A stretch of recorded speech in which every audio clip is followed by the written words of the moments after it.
Welcome to Earl Stewart on Cars with Earl and Nancy Stewart, Stu Stewart and Rick Kearney. Reach them with your questions at 877-960-9960. And now, here's Earl Stewart. Good morning, everybody. It's another day. It's another Earl Stewart on Cars, and you're listening to Earl. I'm a recovering car dealer, and this is a show about how not to be ripped off by your car dealer. I think that a lot of you folks know that. Hopefully we have new listeners every week. We've been doing this for a lot of years, and our audience has grown and grown and grown. We've been on the air for only half an hour when we started. We've gone to an hour. Now we're to 2 hours. We find it's a popular show. We find a lot of people find it entertaining and interesting. I'm sitting in a studio here at 95.9 FM, 106.9 FM, True Oldie Station. Oh, by the way, this is not a true oldie. This is a live radio talk show.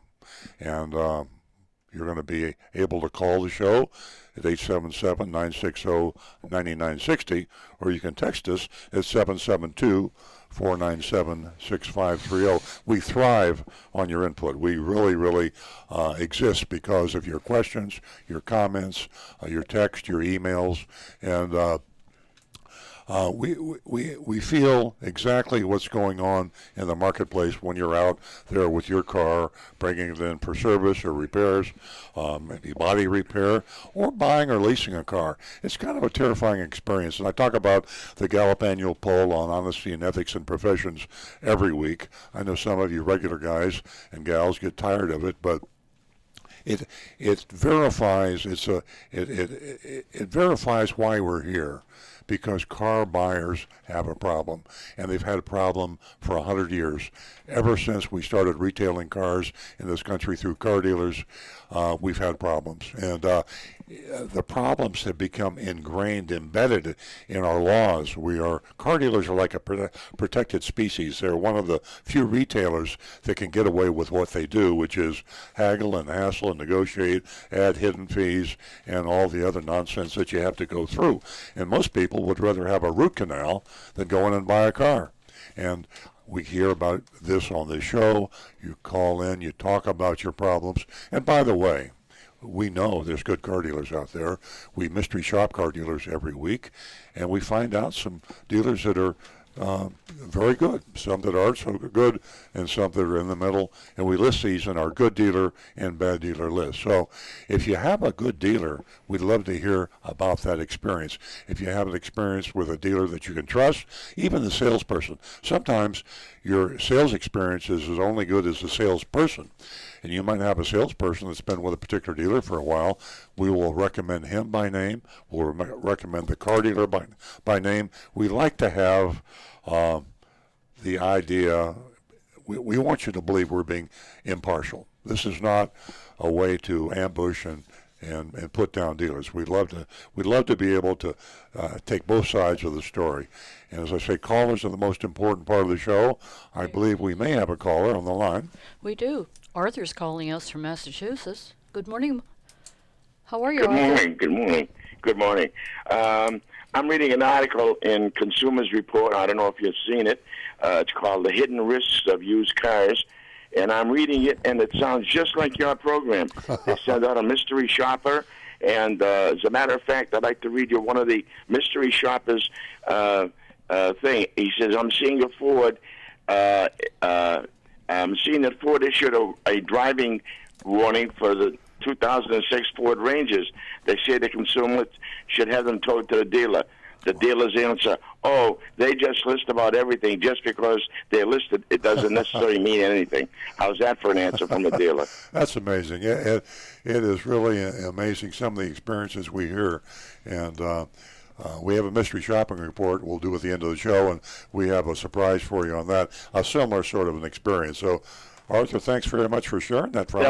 That was in the June issue of Consumers. I don't know if you read the new one in July, and it's called How to Go Around Fees, and it's your program to a T.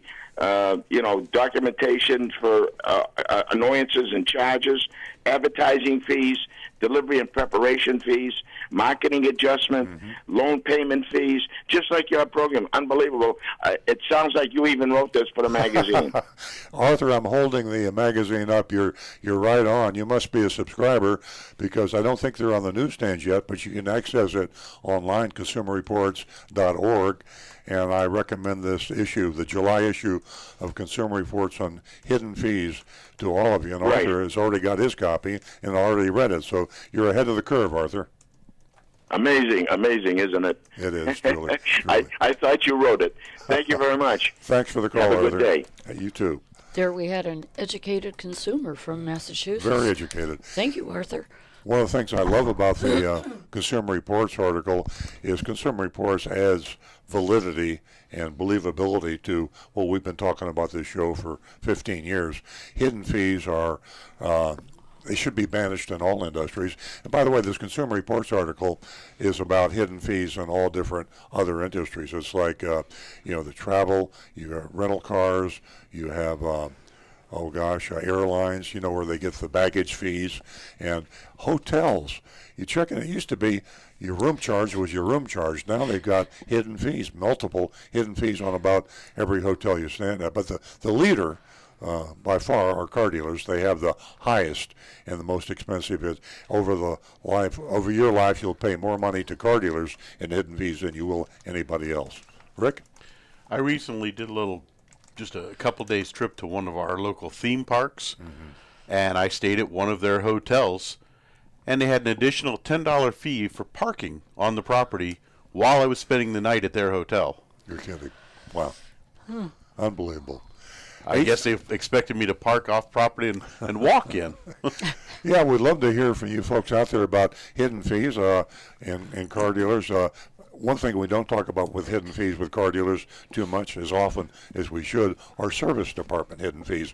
I guess we focus on the buying the car hidden fees, which average over $1,000 in South Florida. But every time you bring your car in for service to an independent or a dealer, there's usually, I'd say usually is not the word, 99% of the time, there's a hidden fee at the bottom of the service invoice. They call it miscellaneous supplies or hazardous waste disposal or what else? Miscellaneous, sundry. I mean, they come up with ingenious names that sound like they're official fees. It's typically 5 or 10% of the amount of the invoice. Sometimes they cap it, but it'll be like 15, 20, 25, maybe 50 or 60 bucks. If you look at the bottom of the invoice when you go to pay your service bill at any car dealership or independent, and you find that, if you object, most of the time they'll remove that. They know they're doing the wrong thing. And so when you say, "What's this?" the cashier will start to sweat a little bit, look a little bit nervous. You say, "Well, if you can't tell me what this is for, I'm not going to pay it." And she might say something like, "Well, it's for miscellaneous supplies." You can say, "Well, all I did was have my oil filter changed. What miscellaneous supplies did you use to change my oil filter? I paid for the oil filter." But that's a game that they play that usually they get away with. I'd love to hear from you about your experience with any hidden fees with car dealerships. 877-960-9960, or you can text us 772-497-6530. And by the way, I can't forget the fact that we're streaming. I held up the Consumer Reports before when Arthur was calling from Massachusetts, and a lot of you who didn't realize that might wonder, what good does that do? Well, we're on Facebook. Facebook.com/Earl on Cars. We're also on Twitter. We're on Periscope. We're on YouTube. And we got Rick Kearney right here. He's taking posts from YouTube. Got my son, Stu Stewart, to my left. He's taking posts on mainly Facebook. Get a lot of, and if you have any posting or texting or calling, you're the lifeblood of the show. We appreciate your input.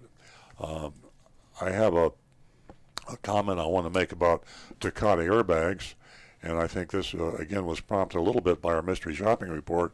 My son, Stu, spends a lot of time trying to find cars in our market now with Takata airbags, whereas 2.5 years ago, they were all over the place, and the question remains, it pops up as to where are these cars. I have a theory, and Nancy and I were talking about that driving into the show, to the studio this morning. I think because of the pressure that Earl on Cars has been putting on the dealers in South Florida, especially over the past couple of years, I think the value of these cars has been dropping in this market because the dealers are reluctant to put them on the lot and sell them when they know that we're on top of that. And I think these cars are being sold at auction by people, dealers from out of state.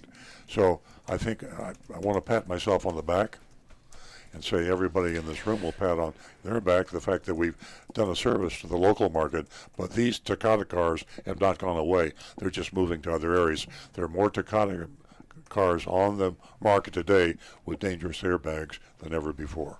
Good morning, Tina. Welcome to the show. Hi, how are you guys doing this morning? Great. Hey, Tina. There you go.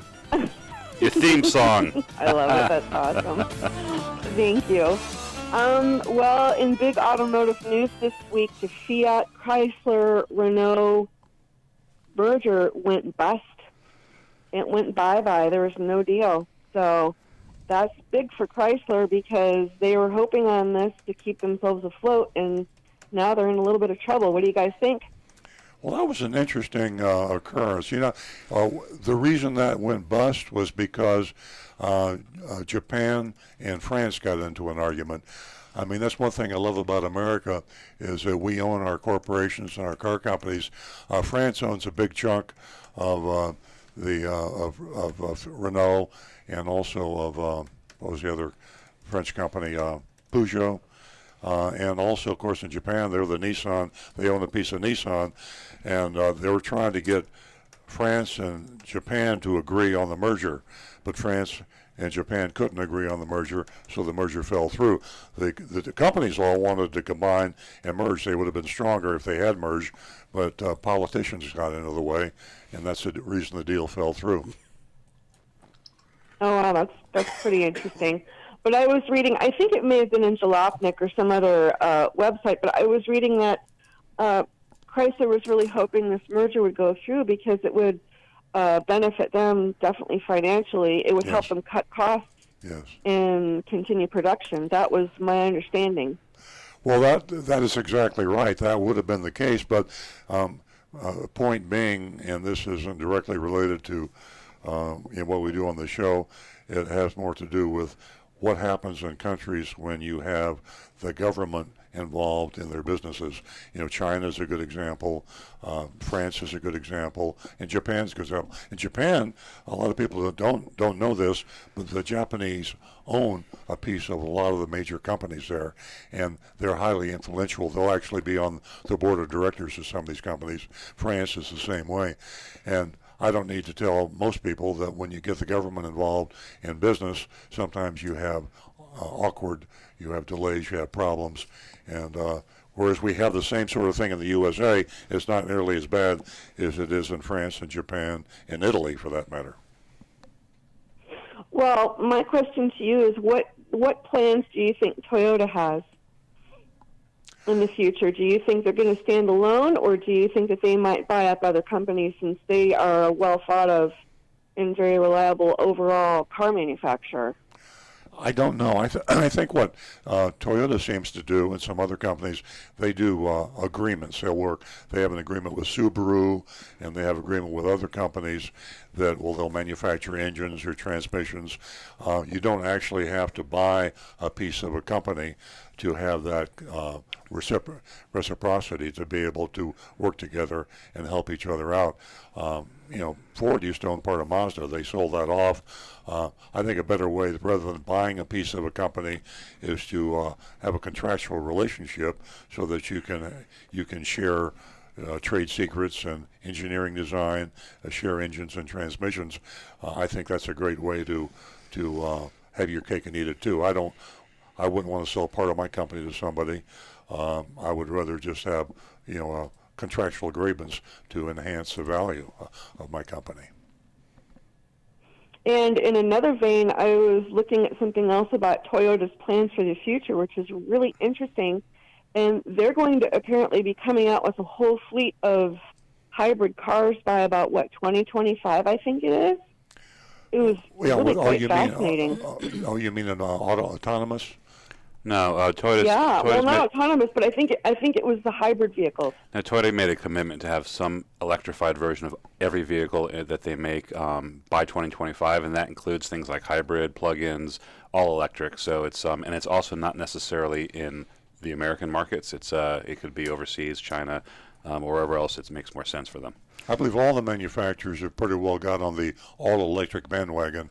Every car on the road in 20 years will be all-electric, and I think it'll phase in with hybrids, and then eventually the hybrid will phase out, and the cars will be all-electric, and after that, or maybe about the same time, they'll be all-electric and autonomous. But it's the future's coming up a lot faster than a lot of people thought.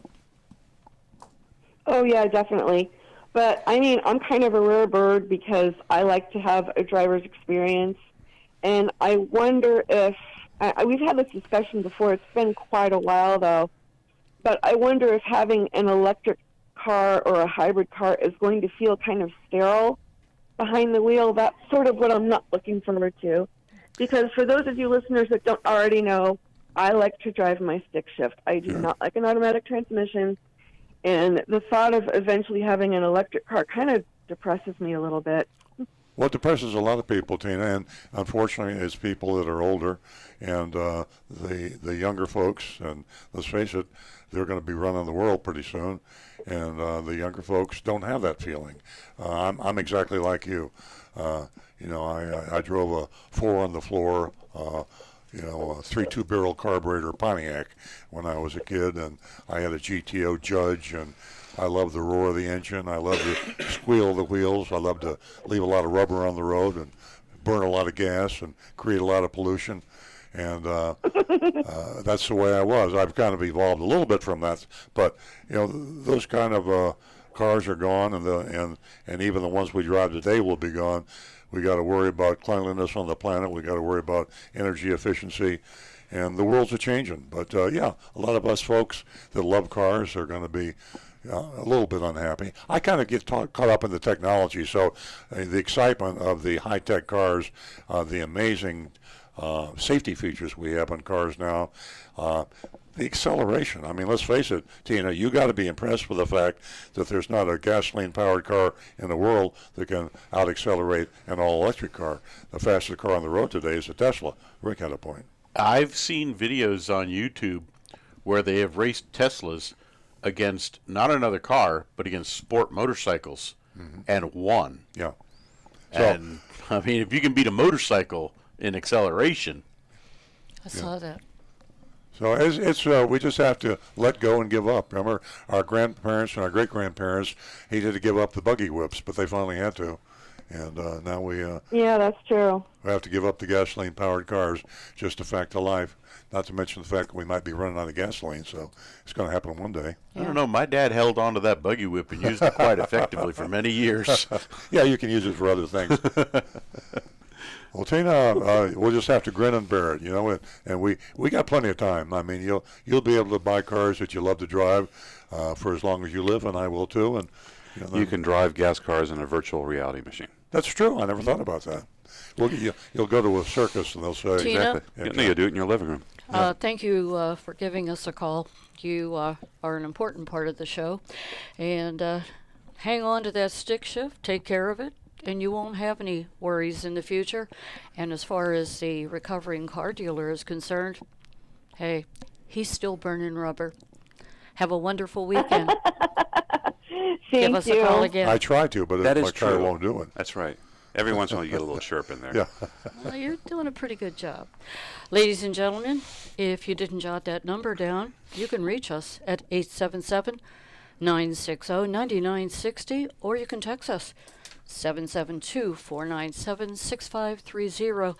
And ladies, as usual, we have a gift for you. The first two female callers, you can win yourself $50 this morning. Again, that number, 877-960-9960. Thank you very much.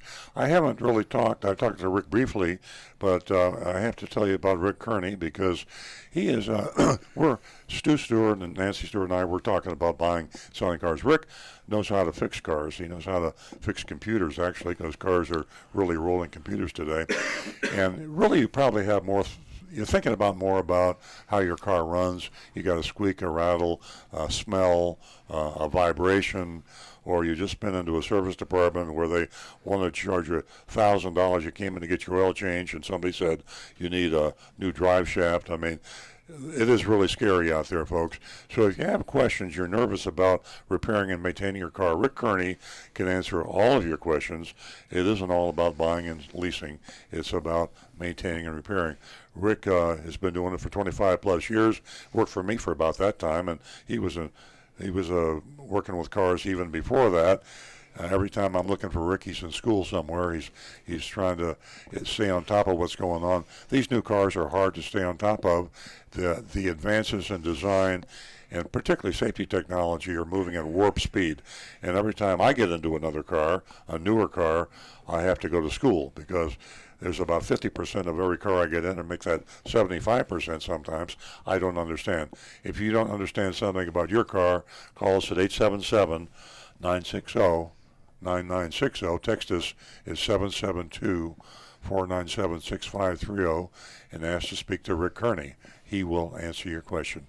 I guarantee it. Definitely. You know, I think I can count on my one hand how many times Rick was unable to answer a question. There's not a question he can't answer, and that's a pretty good track record. Ladies and gentlemen, again, that number is 877-960-9960. And don't forget, Stu has a whole lot of information to share with all of us, and it's a real team here. Text us if you're a little shy, 772-497-6530. Stu's got some text. I see little marks on his white pad there. That's how I signal the text, and I'll start with the first one. We might have somebody on the phone. The first one's kind of long, but I think it's definitely worth reading. Okay. I think you're going to enjoy it. Here we go. Salespeople aren't all trying to rip us off. Most are perfectly honest and reasonable. With internet pricing, you are only going to win or lose a few hundred either way. I might grind them on the delivery fee, which is 3 or 4 times what shipping actually costs. I might balk at the document fees if they're a lot, but that's about it. If the price is below market value, that is a good price. The reason for the fees is that dealers have to out-internet each other just to get you to call or show up. Grind them a little more, and the sale profit isn't enough to keep the lights on, hence the fees. In the past, it was different. You couldn't really know what a car was worth. I'm reading fast because it's a long one. So I'm just not worried about it. If I buy something for $30,000, I know the dealer might have got 200 or 300 more out of me than was absolutely necessary, but I don't begrudge anyone making a decent living. By comparison, I'd gladly pay a nickel more for my Big Mac if it makes a difference to the workers. So unclench your sphincters, people. As long as you do basic research first, you're not going to overpay. Dealer profit margins are at an all-time low. And by the way, if you think you're saving money by cutting out the middleman with CarMax or such, then you have been suckered. They make more than twice the profit off you than a dealer would, and with only a small fraction of the overhead. Are you really happy with the faceless, anonymous, Uber, corporate, brave new Amazon world we got now? Car dealerships are Americana, and they're a lot easier to deal with than 20 or 30 years ago. And I'll kind of fast forward to the end. It says, sorry if this post looks like virtue signaling. I am sincere. I've been watching a lot of videos in preparation for my next purchase, and the amount of suspicion, contempt, and even hatred for a whole class of people seems a bit much. Take it away, Earl.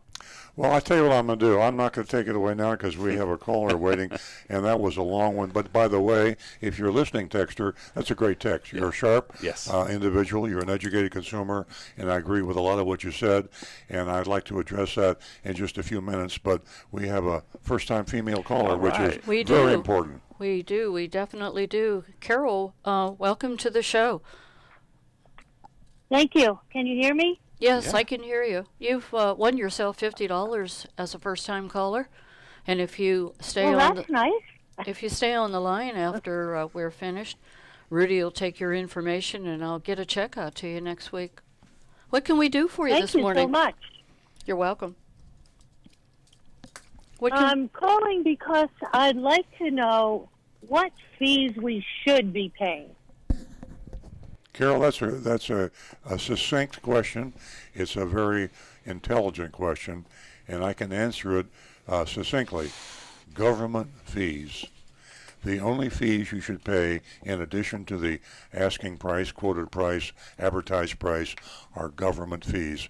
And the whole purpose of the hidden fees, which is what the car dealers are really making most of their money on, is to deceive you into thinking it is a government fee. Now, what are government fees? Pretty simple.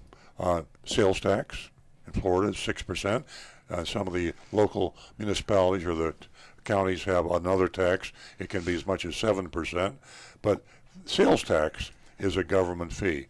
And the other government fee is your tag and registration.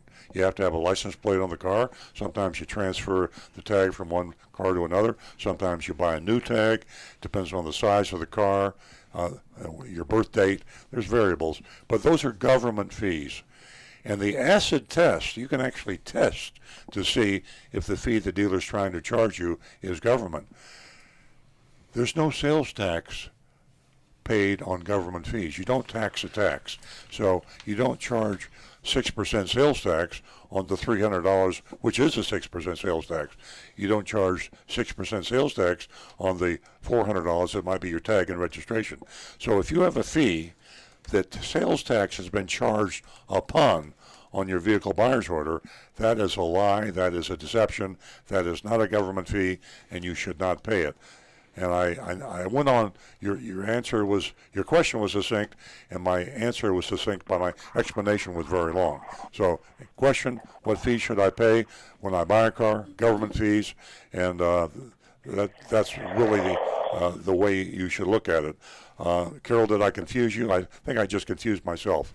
No, not at all. It's a deep topic. And I also want to know, does this apply to used cars as well as new cars? Yes, absolutely. Anything that you buy retail, new or used, the car dealers are charging hidden fees on everything they sell, even service. But used cars, new cars, the average hidden fee in South Florida is over $1,000. And that is mind-boggling. In other states, like California, it's fairly inexpensive. California mandates that you call a dealer fee, and they also mandate that they charge only, what is it, $75 too? Yeah, I think they're up to 75 right now. They've increased it every year. Yeah. Just Carol, listen, if the total amount of fees exceed maybe $400, your red flags need to go up. Your registration title fee for a brand new tag really shouldn't be much over $400, and the other fees that are state fees literally are under $10. That's like a tire and battery fee. Mm-hmm. So it's really inconsequential. So if you see anything that's approaching $500, $600, $700, question it, and it's probably not proper. Carol, I don't want to overload you here, but it was such a good question. Nancy Stewart, my co-host, came up with this idea, and it's an affidavit that you can have a car dealer sign. You can download it, and I'm going to give you a website you can download it from. It's just www.outthedoorpriceaffidavit.com. Out the door, just the way it sounds, out the door price affidavit, AFFADAVIT, outthedoorpriceaffidavit.com. Well, thank you so much. You're very welcome. And if the dealer won't sign that, there's something they're hiding.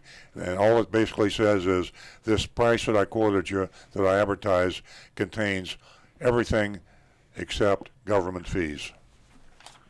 And Carol, that definitely Yes.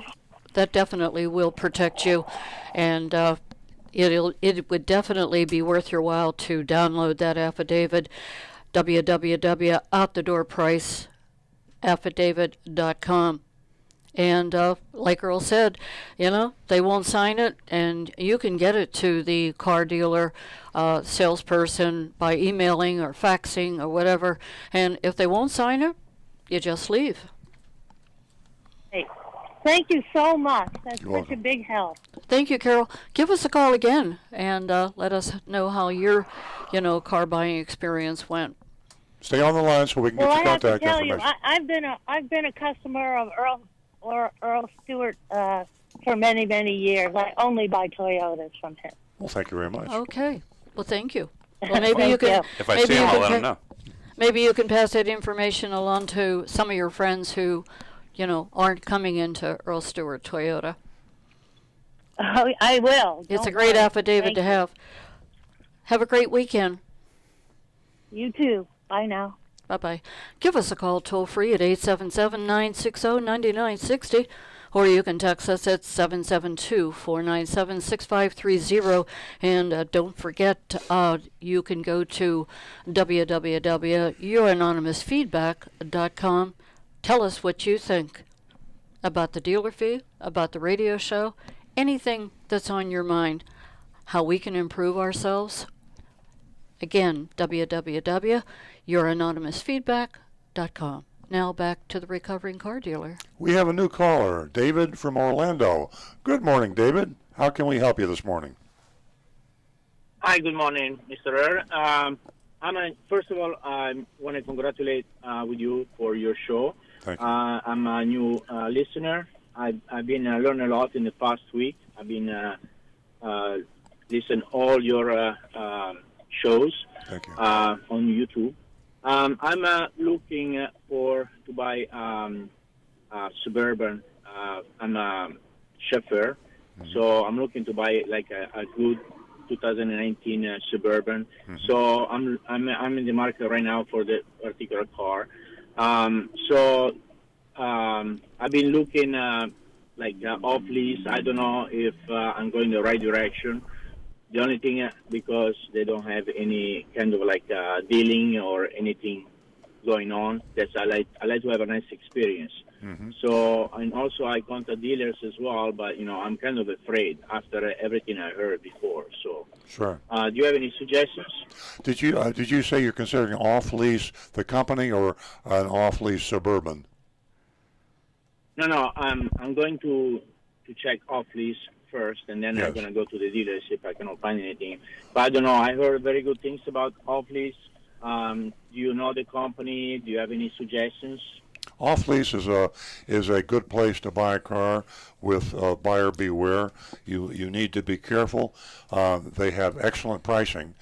They buy all their cars at auction, and they buy almost any car at an auction, including cars that have been accidents, and they fully disclose everything they sell. You will not. There's no kind of a warranty. You have to buy a warranty if you want a warranty on the car. So what I recommend you do is you select the Chevrolet Suburban from off lease that you like. You check the Carfax report on the car to be sure that there's no outstanding recalls, or if the car's been in an accident, which is troubling, a serious accident. So minor accidents are not a problem. And you also want to take it to your independent mechanic. You don't want to take their word for their belief as the condition of the car. Take the car to an independent mechanic. You'll have to pay him to check the car over, $100, maybe $200, average probably $125, $150. The best money you'll ever spend is having that independent mechanic check that car over thoroughly, because he can tell you not only mechanically, but if the car's been in an accident, a flood, or something else that might not even show up on the Carfax report. But Off Lease Only is one of the largest volume car dealers in Florida. They started out small in this area and have grown immensely, and I recommend them. They're on the Earl on Cars recommended list for buying. They will treat you honestly. They will. It's kind of a Walmart, or it's kind of like a lean, sparse. There's no frills there. What you see is what you get. They have the cars on the lot. You buy it as is, and it's up to you to do your due diligence and check the car out. If you do your due diligence, you can get a great price. Where you have to be careful is in the finance department. If you're going to finance the car, I would highly recommend you use your credit union or your own bank. In the finance department, at off lease, they will try to make a lot of money. When they sell you the car, the average profit is very low, $1,000, $1,500, which is low profit for a used car. But when you go into the finance department, they typically will make a lot more money. They will sell you extra products that are questionably necessary, and they will charge interest rates which are a little higher than you could get, or maybe a lot higher than you could get with your credit union or with your bank. So, in summary, I would recommend Off Lease Only as long as you're very careful. Yes. I was actually concerned about the extended warranty. I don't know, because I heard many things about the extended warranty there. Most of it are scams. So since it's going to be like a 2019 with the low mileage, and I need it for business, I just concerned if I have to get it, or better if I put the money away and save it for any eventually problems that I may have later on. About the finance, I'm going to go through my federal credit unions because I can get a very good price. Great. And very good APR, so Yeah. I follow your suggestion. Yeah, the extended warranty, I would recommend you don't buy it from off-lease only. There are extended warranties available. You might check with a Chevrolet dealer and see what the factory General Motors has in the way of extended warranties available on a Suburban. If you check the car out carefully and it's good mechanical shape, and you're always going to be able to fix your car on the average for less expensive than if you buy an extended warranty. Extended warranties are often overpriced, and often what they won't cover is far more than what they do cover. The devil is in the details. The devil is in the details, as Stu said. So so maybe after the original warranty expire, they maybe offer me later on. The dealer may offer me later on, or like the Chevrolet itself. Yeah, I'd go to a General Motors dealer, Yeah. and I would check to see what's available from General Motors on Chevrolet Suburbans for the extended warranties. The good news is that in Florida, extended warranties are insurance products, and they're regulated. So if you're getting a price, it doesn't mean you're not getting ripped off, but they're not ripping you off alone. So in other words, they can't discount it. They have to file their premiums with the state. But like Earl said, the calculation you got to make is how much am I going to spend on this warranty versus what am I likely to come out of pocket for repairs. Yeah. And cars that have a higher likelihood of expensive repairs are going to have a much more expensive warranty. So I would think a Chevy Suburban would probably have a higher cost warranty than a Hyundai Sonata. So just you have to just really do your research and look at what's excluded. That's the most important thing. What doesn't it cover? Did we answer your question, Tim? Well, yes. Well, today I have an appointment with off-lease only, so I'm going to go and check it out. Well, fine. Let us know how your experience was. Call us back afterwards, and we'd love to hear how your experience was. When I recommend a company or a car dealer, I always like to hear back from the people that actually deal with them. And if you have a pleasant experience, love to have you call us back next week or the week after. Well, also I sent an email early to you with a bunch of questions. I don't know if you're able to answer to me anytime. I really appreciate it. I have more questions, but I don't want to hold up. There's so many other listeners that they want to call. All right? I will definitely answer your email, David. Thank you very much. Thank you, David. Thank you. Ladies and gentlemen, stick around. We're going to go to the mystery shopping report, and it is the highlight of the show. And you are all welcome to vote on the mystery shop. It's from Easy Pay Cars in Stewart this week. And you can text us at 772-497-6530. Remember, you can give us a call with your questions at 877-690. I just forgot the telephone number, 960-9960. Yes. We had a text earlier. It was a long text, and we had our first-time female caller waiting. And so we read the text, but we didn't read the answer. I'll briefly summarize the text. It came from a sophisticated buyer, knowledgeable about the car business, and he was saying that, why should we be so hard on the dealers? All they're doing is charging dealer fees, and he understands that, and dealers aren't making much money today, and all the information is published online. You know pretty much what the costs are. You know what the market value of cars are, and why are we making such a big deal about being taken advantage of? And the gentleman that wrote that text would not be taken advantage of. And a lot of you in the audience, sometimes I know we're preaching to the choir, that we have a lot of people out there that are educated consumers. And we talk about all the tools, the Consumer Reports, Edmunds, Kelley Blue Book, TrueCar, Costco. A lot of you folks out there would never be taken advantage of by a car dealer. But some of you are taking advantage of it and you don't realize you are. In fact, the texter may have been taken. You only know when you've been taken advantage of when you know you've been taken advantage of. And I'm not attacking the texter or anything, but what might not be a big deal to you, a couple $100 might not be a big deal. It might be a big deal to somebody else. Sure. And some of it's just on principle. It's just, let them make a buck, but let them make a buck honestly. Okay. He said something that is very true, and I want to make this point. He said the reason the car dealers have these high dealer fees, and I say over and over again, averaging over $1,000 in South Florida, the reason they have the high dealer fees is because if they advertise the price of a car, the other dealers will just cut their price, and that's what happens. All the advertising is meaningless. Every price that you see advertised, you can't buy the car for. I mean, I would love for someone to call the show. We had one person call the show one time, said they actually did. I'd like someone else to call the show. If you ever bought a car at the advertised price on television, online, newspaper, tell us you can't do it. Nope. It is suicide for a car dealer to advertise the price of a car at the price that he wants to sell the car for, because competition will just reduce the price. So what they do, they have hidden fees.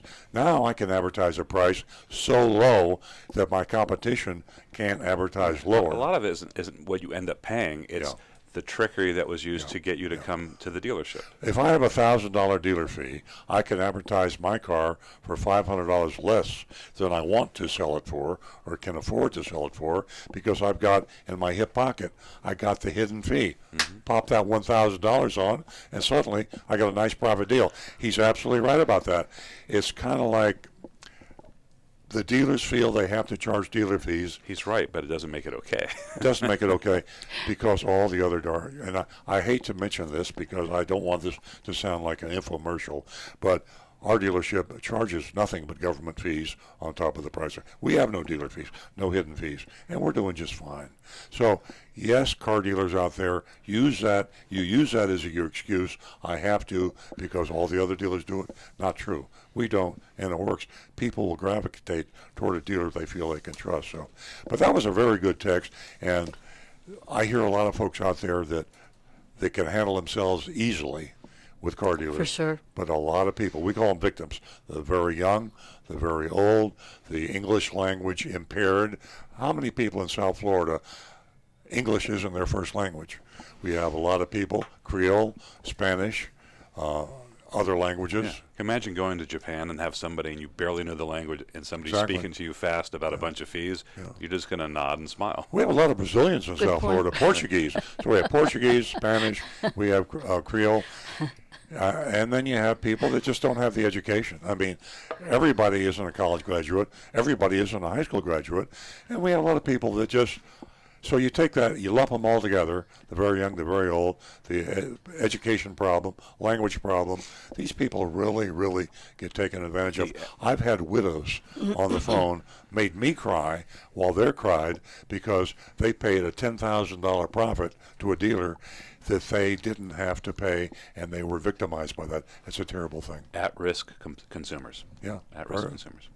Ladies and gentlemen, 877-960-9960. And don't forget, speaking of fees, you can pick up the Florida Weekly, and you can read Earl's column, Should Dealer Fees Be Illegal?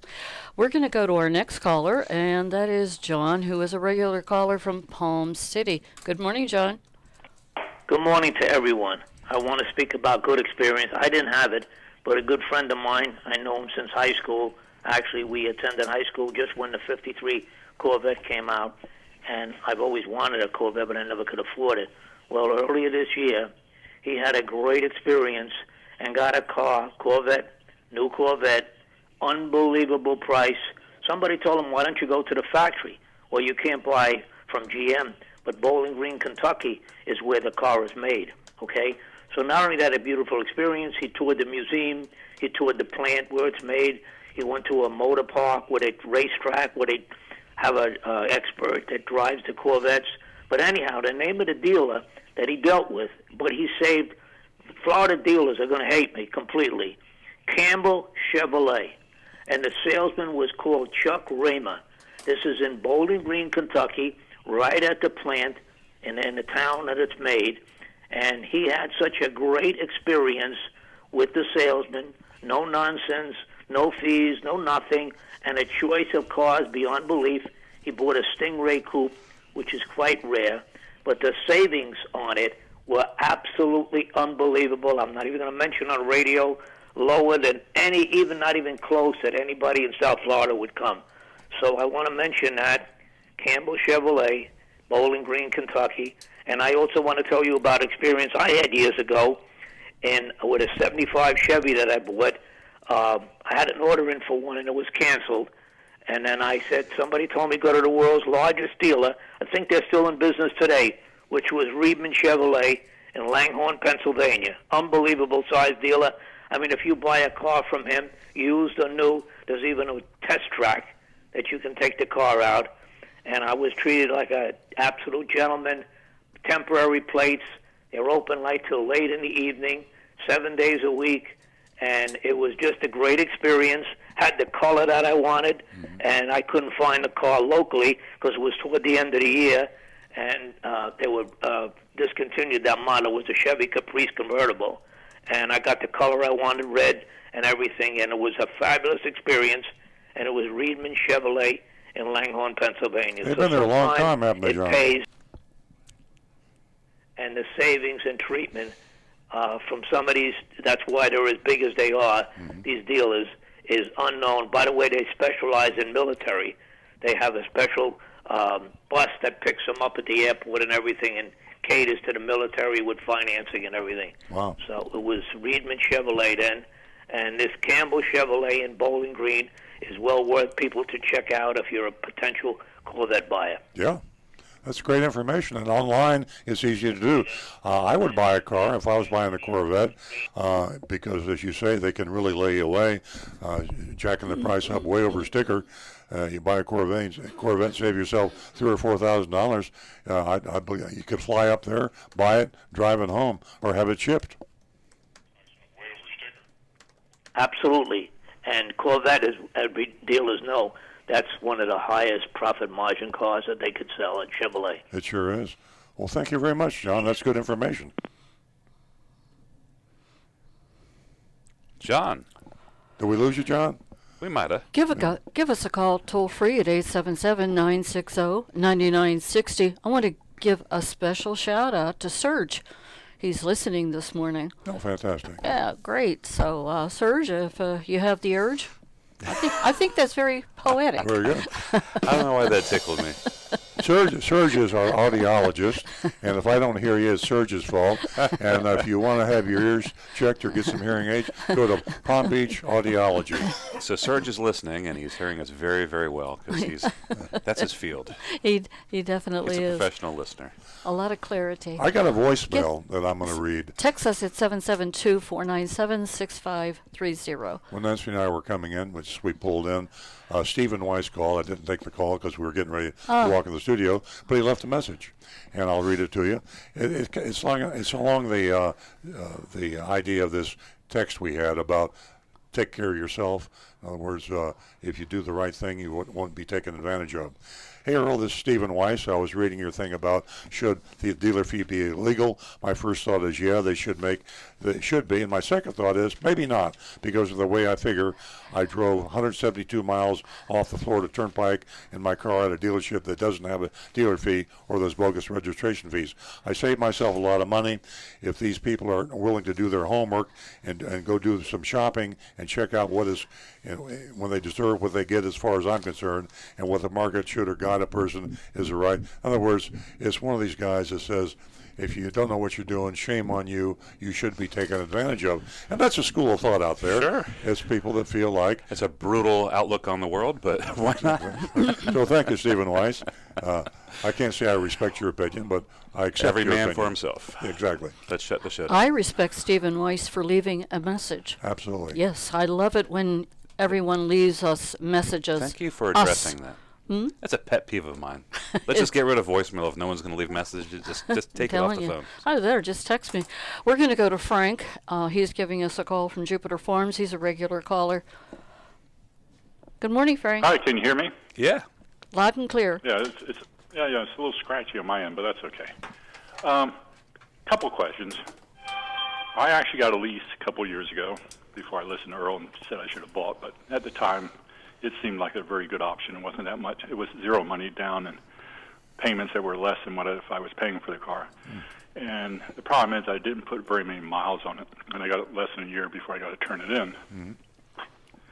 Would it behoove me? It isn't expensive. It's a Jaguar in the six figures. So, with such low mileage, I was supposed to put 36 on. I got 4,000.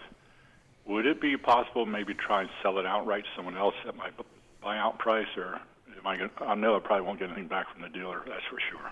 Yeah, it's definitely possible, but you have to be careful. What you're talking about is exercising your option to buy the vehicle at the end of the lease. All leases have that option.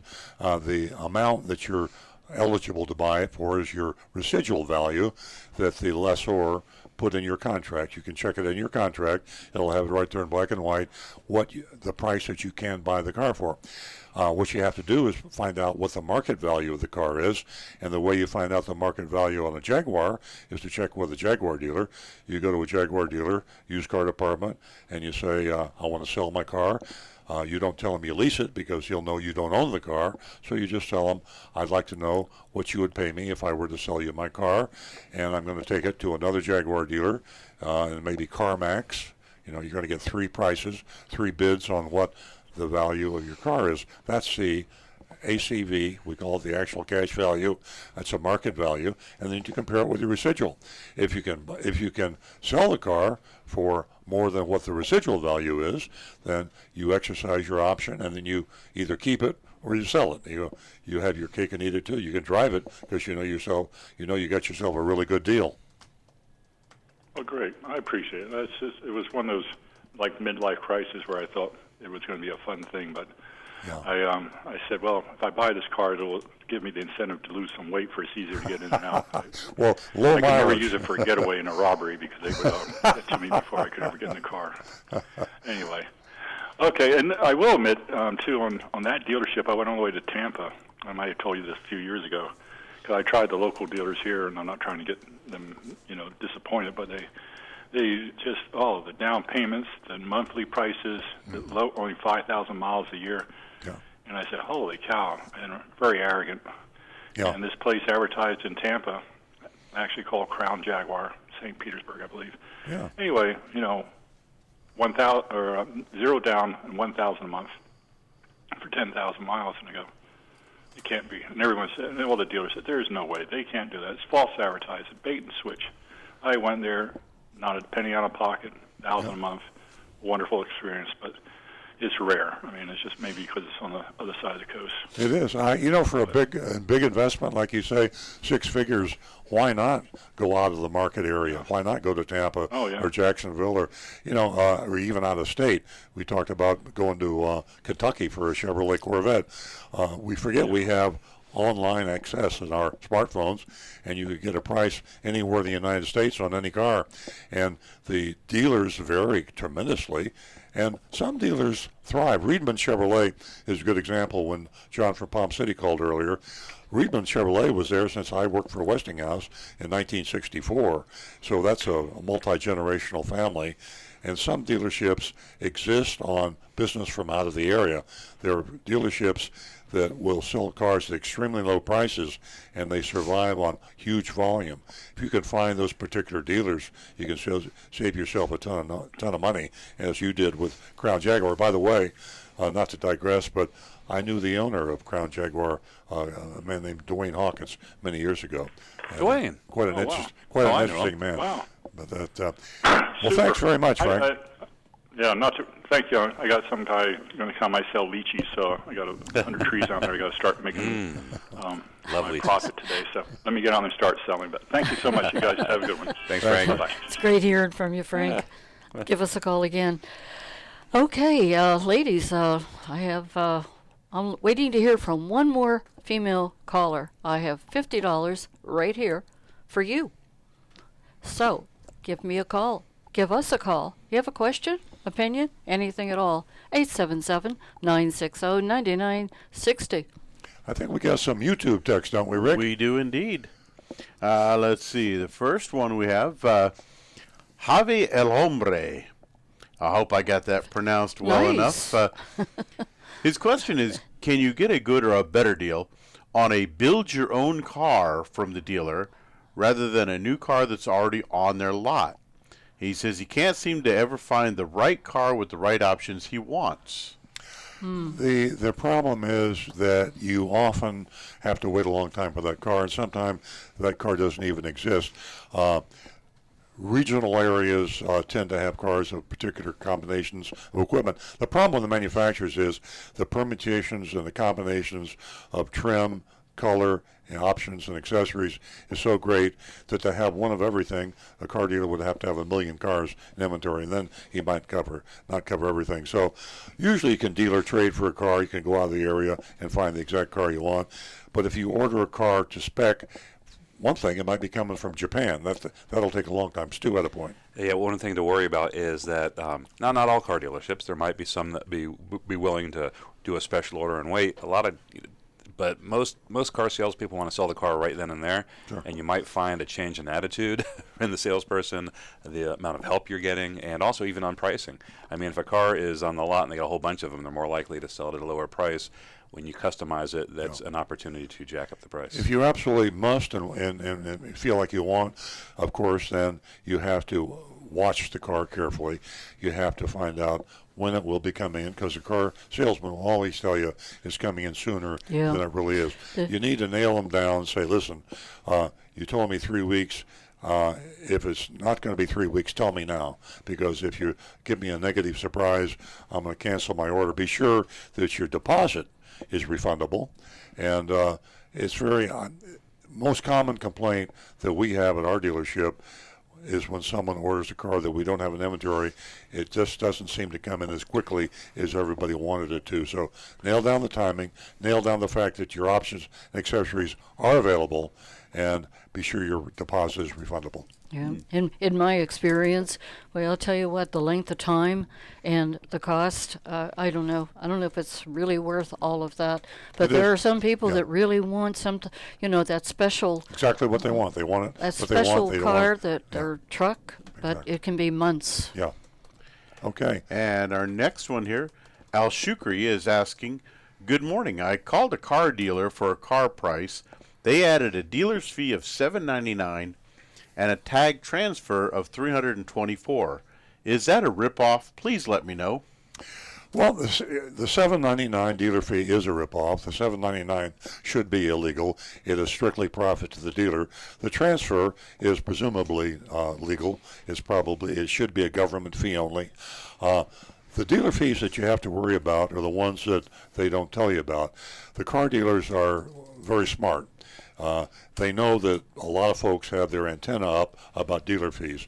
So the first thing they do is they usually don't call them dealer fees. They call them something else like electronic filing fees or notary fees or doc fees. So they rename them, so they disguise them as government fees. And then they have more than one. So they can say, this is my dealer fee, but they don't tell you about the electronic filing fee, the admin fee, whatever the fee.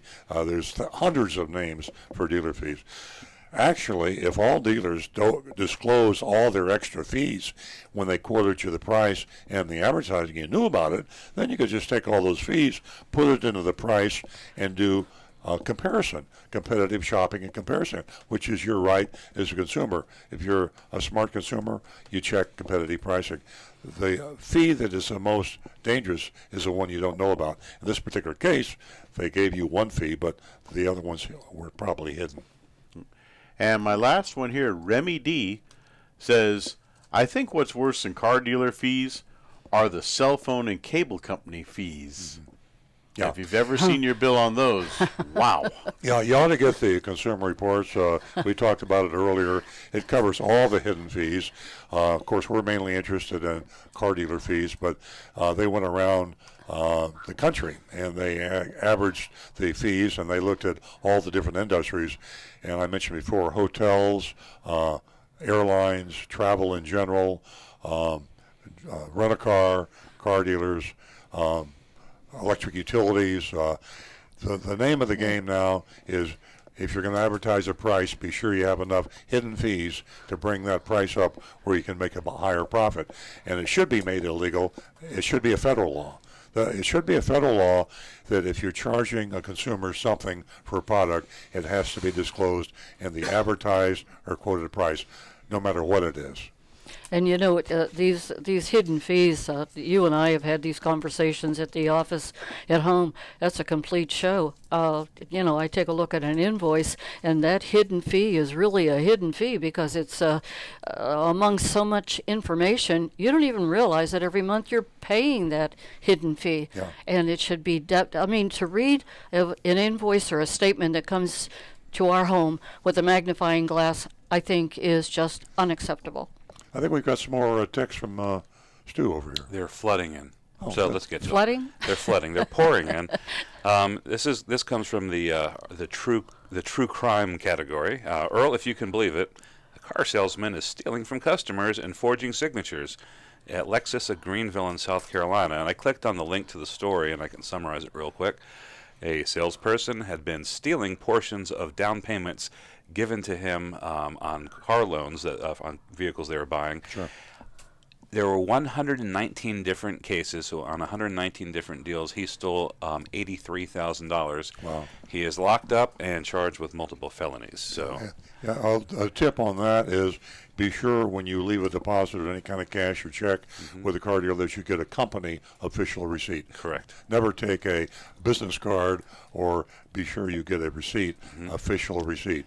Get your receipt, and then also look at your contract and see the down payment amount, and make sure that matches, because they can monkey with the contract. After And the also fact. check to see that in the fine print on the receipt it says that the deposit is refundable. That's right. Okay, here's another one here. It was explained to me that the electronic filing fee, or dealer fee, or doc fee, or whatever the name, is compensation for the dealer to process paperwork such as the title registration. Then I'm not sure what this means. So the video compared tubes of toothpaste. I think they're referring to a video on dealer fees. So the video compares tubes of toothpaste and refrigerators, that the price should reflect that. When was the last time someone had to title and register their tube of toothpaste? Maybe in some countries, I don't know. And when I stop by cell phone shops, they often sell cell phone plans that advertise one plan, but there are additional and unadvertised fees that accompany the price, not just sales tax. Don't want the dealer to be compensated for his work? Tell the dealer to hand over the paperwork and you'll handle it yourself. See how far the sale will go. Well, see, the premise, it's a false premise when they say to you, this is the cost of my doing whatever. All businesses have cost. And in a business, you take your profit, you take your sales, what you sold your product for, you subtract your expenses, and then you're left with your profit. So when a car dealer sells a car, he has a lot of expenses. He has to pay the salesman a commission, he has to advertise the car, he has to pay his light bill, his phone bill, his water bill, lots of expenses. He has to pay the accounting department, he has to pay lots of expenses. Believe me, I'm a car dealer. Yeah. I got a lot of expenses. But when I sell my product, I'm supposed to take all those expenses, pack them into the price that I quote, and I charge you, and that I advertise. It isn't right to have a price and take a certain group of expenses, and after you agree to the price, say, oh, now I want you to pay these expenses for me. Before you get jumped on by people who think that was some sort of nefarious thing that you said, I think maybe a better way to put it is you need to take account of your costs of doing business into account when you price your products. Yes. You don't necessarily pack it into the price as a hidden fee. It's you know what you need to make to break even, and you know what you need to sell the car for to run a reasonable profit. Yeah. And when you say put all of your costs in there, I believe, I mean, I'm not going to do this now, I believe one day even the government fees should be included in the advertised price. We know what the government fees are, and why not include them in the advertised price? Why does every car buyer get a surprise when they get the final amount that they have to write the check out for or finance? You never buy a car, you always have that surprise. There should not be a surprise. Rick? It's like when I visit my sister-in-law up in New Hampshire, and I go into a store to buy something, and they have no state sales tax. So the price that's on the shelf is exactly what you pay for a television, a radio, whatever. It should be. Yeah. It should be. And it's all one price. Taking it to the ridiculous extreme, you could take all those expenses that you mentioned and have a line item for it. You could have a line for the dealer's internet services bill and a line for his light bill. Exactly. I mean, that's what we're trying to get. And at here. they're moving in that direction because they've gone once for one gotcha, one dealer fee, to multiple. I mean, 3 is common. 4 is not unheard of. We mystery shop car dealers with 4 or 5 different hidden fees. Crazy. That's right. Okay, the next one is probably for Rick. 1997 Lexus ES300. The battery light on the dashboard is staying on. When it's jumped, nice crisp lights in less than a minute. It's discharged. Click, click, click. Dead. Won't hold a charge. I was told various things as to why. What's your take on this? Thank you, Miss D. First thing is you'll need to have that battery tested, and probably the battery is going to need to be replaced, but the battery light remaining on indicates to me that your alternator is most likely not charging, and if the alternator's not charging, your battery's going to be getting destroyed. So you'll probably wind up needing both of them. Okay. And get another bid on the alternator and the battery for that matter, because you're talking a few bucks, and let them know that you're going to check the price when they quote you the price. Next one, question. When you take a car to an independent mechanic that you're going to buy from a dealer, so in other words, you're at a dealer going to buy a car, used car, and you take it to an independent mechanic, do you have to get permission from the dealer to take it to that independent mechanic?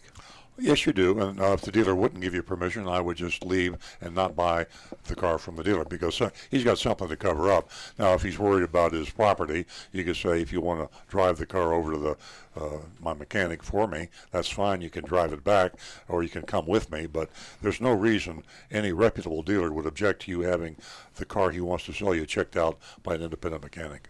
Okay. Steve, who is watching our Facebook Live stream, and he watches every Saturday, by the way. Hey, Steve. Steve asks, he states, the Honda dealer charged me for an automatic transmission fluid at the 15,000-mile service. When I made a stink and demanded to know where he put the automatic transmission fluid into my manual transmission car, he removed it from the bill. Wow. Kept him honest. Congratulations. You don't replace transmission fluid anymore, do you? 99.9% of automatic transmission cars, the fluid is now a lifetime fluid, and this is a manual you would have no transmission, reason to replace Correct. it. Yeah, this is a manual transmission. And on a stick shift car, a manual transmission, that fluid shouldn't need to be replaced for at least 30,000 miles, if not 60 or 100,000 miles, depending upon what Honda says in their factory recommended maintenance books. Exactly. You know, this fellow, nobody's going to take advantage of him, and we have a lot of people that call the show, and they say, "What's this? What's all the fuss? Just stand up to these dealers and question them and challenge them." A lot of people don't have that personality. I really don't have the personality. I seem like an aggressive person on the air, but when I'm going into a retail store, I'm not into confrontation. I might not come back. I go into a restaurant and I get treated wrong. I just won't go back. But I don't want to fight. Yeah. And if you have that aggressive, Nancy likes to fight, and there's nothing wrong with that. But remember, there are a lot of people out there that are relatively passive and they don't want to challenge. I think that's a little bit of a stretch. Yeah. Okay, well, how are we doing on the text? We're wrapping them up. We got a couple of more. We got one from California. It's John, who's listening in California right now. My question is to anyone that may have an answer for me. My Honda dealership is now trying to charge me for an oil change for over $100 and telling me that if I don't pay for it, it would void my warranty, when in fact they were not charging me before. But I know nothing is free. I was paying $40 before this, but now I'm being told this. Well, first of all, you don't have to have your car serviced by your dealer to maintain your warranty. If my dealer was charging me $100 for an oil change, I'd be heading for Jiffy Lube in a hurry. And find someone that will change your oil for a fair price, keep the receipt, and if there's ever a challenge about your warranty, you have the receipts. And by the way, I have never known a manufacturer to disallow a warranty because they challenged the customer to produce receipts to be sure they'd maintain the car. If he clearly hadn't maintained the car because of the condition of the car, maybe. But if the car was in normal operating condition, they don't ask you for the receipts, but keep the receipts just to be safe. Rick?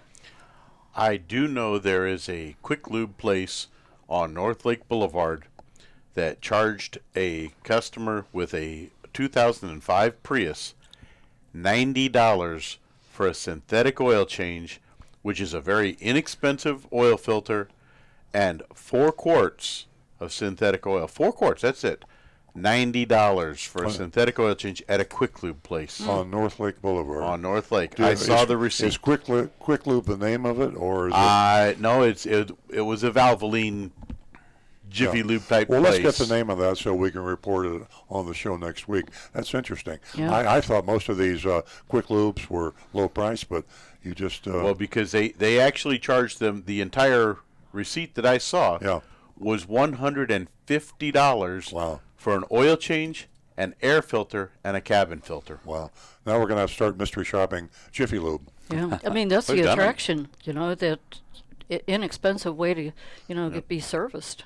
Let's give those numbers out again before we get back to the text. We're gonna take Linda's text, but first I'll give you the number if you didn't jot it down, and you'd like to give us a call at 877-960-9960, or you can text us at 772-497-6530. Remember, ladies and gentlemen, we'd love for you to be part of the rating system for the mystery shopping report, and that is from Easy Pay Cars in Stewart. Okay, Linda has a question, and she's interested in these. She says, does any auto still have built-in booster seats for children? I didn't know any ever did have built-in booster seats for children. Does anybody know about that? Not in any Toyota vehicles. I know no vehicle. We learned something. Maybe she could text back and tell us which vehicles do have. If I close my eyes and I look back in time, I think I do remember something. I don't know if it would be considered real safety equipment. I think I remember things folding down in the back seat, like You're in a reading station my wagon. mind. Armrest. Yeah.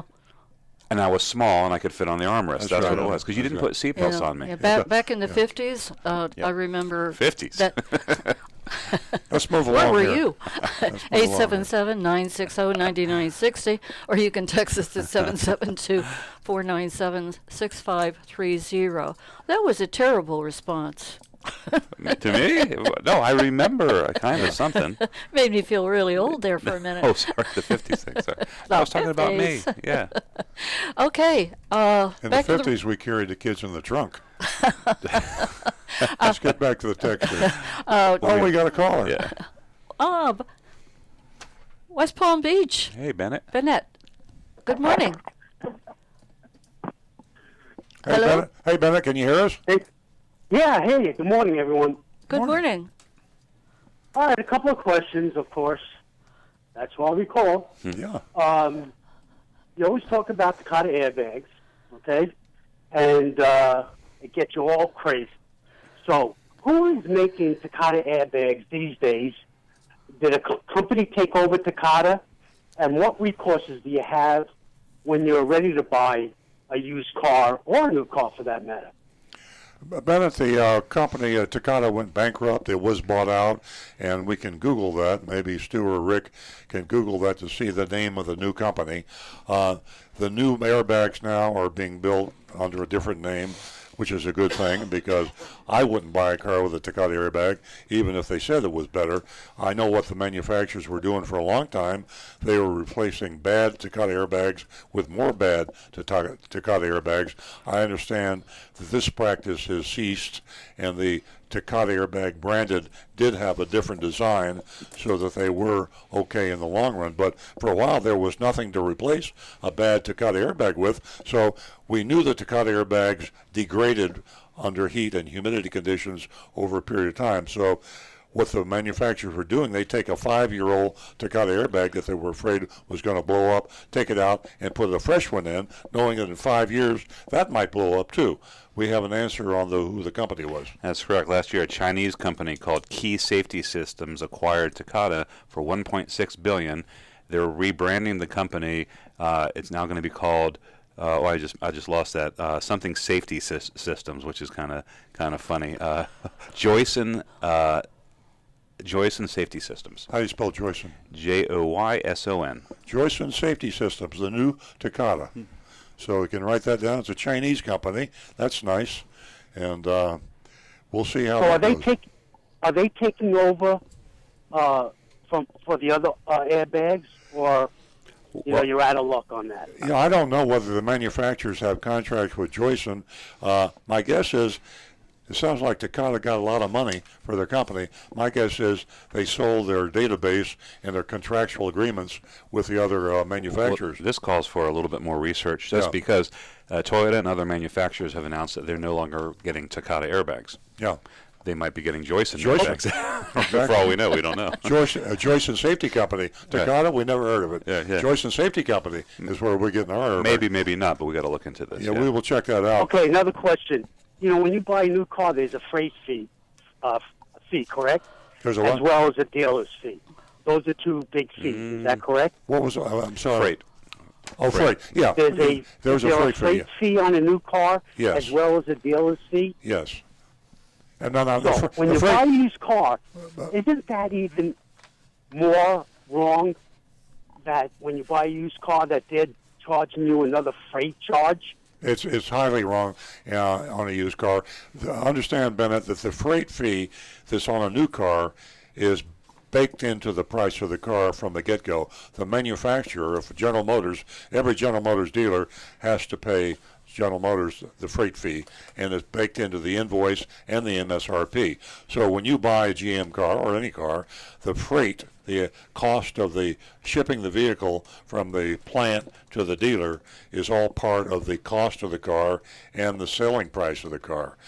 A used car, well, that's, you're just regenerating a cost that's already been paid. So if somebody tries to charge you freight on a used car, then they're double dipping. In fact, a lot of new car dealers will try to double dip you. If you see freight appear on your vehicle buyer's order, that's a double dip. It's already happened when you bought the car.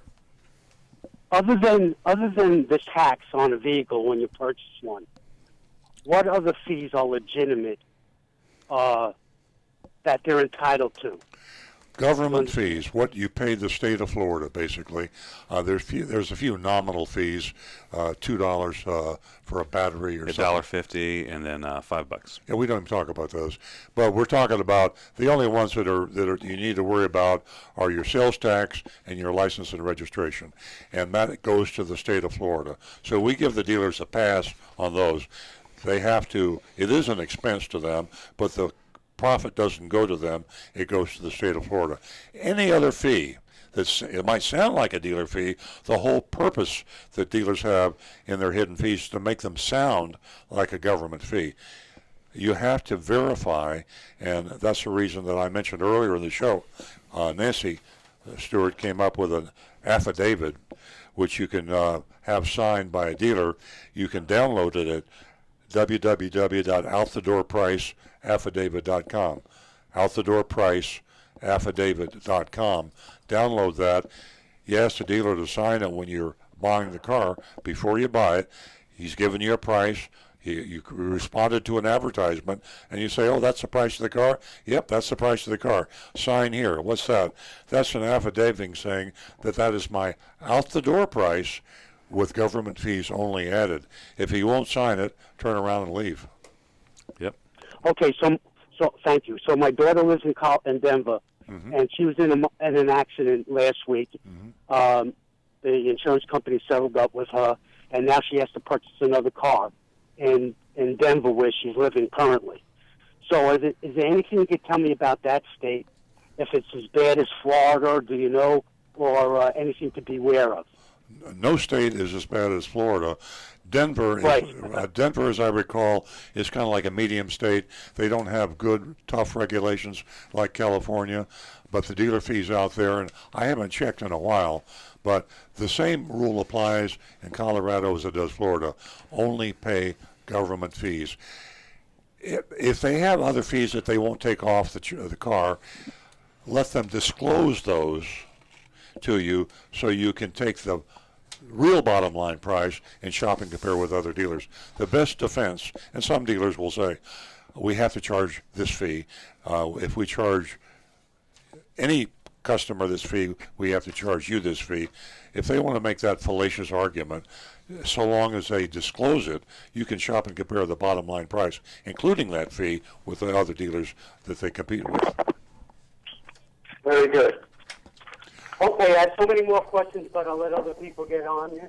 Well, Bennett, thank you very much. I really appreciate it. Thank you very much for calling. Give us a call again, Bennett. Great discussion. I'll tell you, Florida, it's a special kind of brazen, and the group, we meet regularly with other Toyota dealers, and their jaws drop. I mean, all over the country. So we have dealers from Colorado who's in our group, all over the country, and no one can believe how big the dealer fees are. It's like a disease spreading, and the more it spreads, the more jump on the bandwagon. And as an earlier texter said, it's a defense mechanism. Car dealers feel they have to charge these exorbitant hidden fees to survive, and really they kind of have to. It takes a lot of courage and a lot of staying power to really say, I'm not going to do it anymore. Imagine taking away all your hidden fees, $1,000 or maybe $1,500 worth of fees, and just stop charging them. And now you've got to advertise your product, and you've got to put it on TV and online, and all your other competitors have the hidden fees, so they have prices much lower than yours. Until they actually hurt their sales volume, they will not reduce the price of these fees. As long as customers continue to buy the car and pay them, then they'll keep getting bigger. Yeah, when we first dropped our dealer fee a long time ago, we had several dealers, Delray Toyota, Palm Beach Toyota, Treasure Coast Toyota. They all, after a year or two, Mercedes of Palm Beach, they all dropped their dealer fees because we were making such a big deal out of it that they were feeling guilty and said, hey, let's jump on the bandwagon. And they jumped on the bandwagon for about 6 months or a year, and then they jumped off the bandwagon because they could not make a profit and do it honestly. Okay. You know, there's a whole lot of states that just have a no cap rule, and that's just the way it is. I am going to answer, thanks to Stu, Linda's question about the booster seats for children. And Stu passed along to me that in 1994, the Dodge Caravan had full-down child booster seats. So there you go. Thank you, Stu. That's some trivia. I could win a bet at a bar there. 25 years ago. Yeah, I mean, I know that there's a lot more regulation on like child safety. That sounds like a Jeopardy question. I will remember that, and I'm going to audition for Jeopardy. Okay, we got some more text. We do. We have one here that actually came in on youranonymousfeedback.com. And it's kind of interesting. It says, Earl, you need to look up Journey Autos of Largo, Florida. They're in the news for being brutally honest about their used cars. There is a breath of fresh air. This is from a loyal listener who is anonymous. I looked up Journey Auto Sales in Largo, and I didn't see a whole lot until I checked out a news story. So here's what they're referring to. They were advertising a used 2002 Oldsmobile Alero for $900. And the ad basically says, you're getting $900 worth of car. Don't bring your A blank blank down here saying it looks different in pics, or you didn't know that it had much rust. I'm telling you right now, this expletive is rusty. and then the news story says, and should you bring your butt to the dealer, there's no haggling. The ad says, no, I don't have any wiggle room. You can wiggle yo blank down to another dealership. And then it goes on, it says, bottom line, the car runs, the air conditioning works, and this car will get you from A to B. Just don't try to make it to C. I love that. I like that. Journey Auto Sales? Journey Auto Sales, Journee in Largo, Florida. Now, I will say their online reputation. Their reviews don't look so good, but you got to give them credit for that. They got a sense of humor. I love that. I love it too. All right, so let's see. Do we? Okay, if you have done a synthetic oil change in the past, do you have to continue that, or can you go back to a standard oil change? You can go back.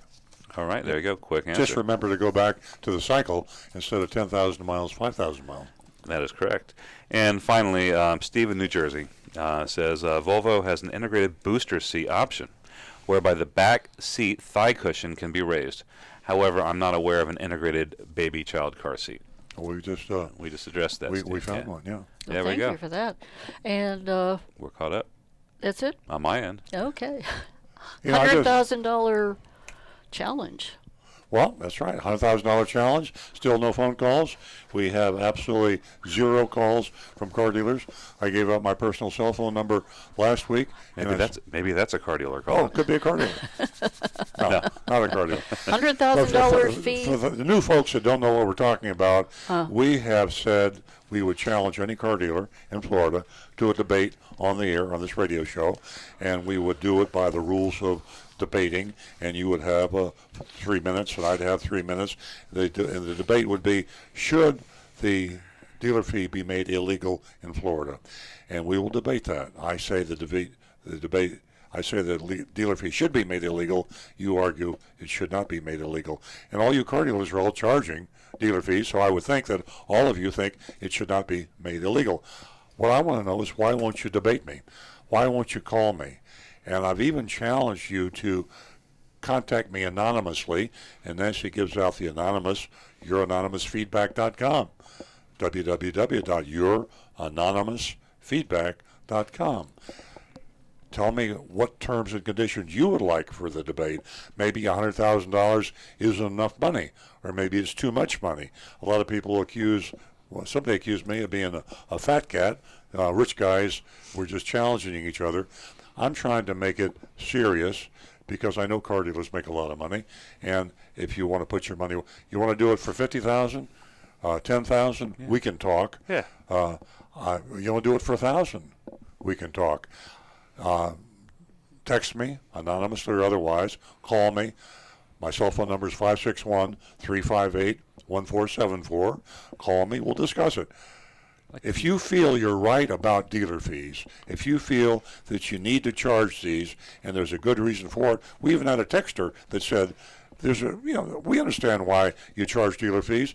Let's talk to the audience about it. Let them vote on the debate, and everything I win, whether it's 1,000 or 100,000, I'm giving to Big Dog Ranch. I'm not trying to enrich myself. It's, to anybody who's listening who's a car dealer, this is not going to be a shaming, a public shaming, or a moral argument. It's just basically arguing this thing on the merits. Yeah. How does it help a business or hurt a business? How does it help a customer or hurt a customer? And it's just going to be based on facts. I will swear to you I will not humiliate you or try to humiliate you. I will not downgrade you. I will not call you names. It will be a respectful, mutually respectful debate of the facts. We'll debate the facts of the dealer fees, hidden fees, and we'll ask the radio audience to vote, and the winner takes all. And if I win, my proceeds go to Big Dog Ranch. If you win, Mr. Car Dealer, you do with it as you can give it to Big Dog Ranch or the American Heart Association, or you can buy a boat. I'm just worried that dealers out there listening might not be responding because they're just afraid of being associated with the dealer fee publicly, bringing attention to it. Yeah. Well, of course, that's what I believe too, and I think that I guess what I find, I know that a lot of dealers wouldn't call. I guess I was surprised that no dealer called. You would think that somewhere in Florida, and I guarantee you, every dealer in Florida knows about this. I mean, we have a network. I mean, we talk back and forth. I did this on a blog. All the car dealers in Florida know me, and I know most of them. Not most of them, but a lot of them. And this word has traveled.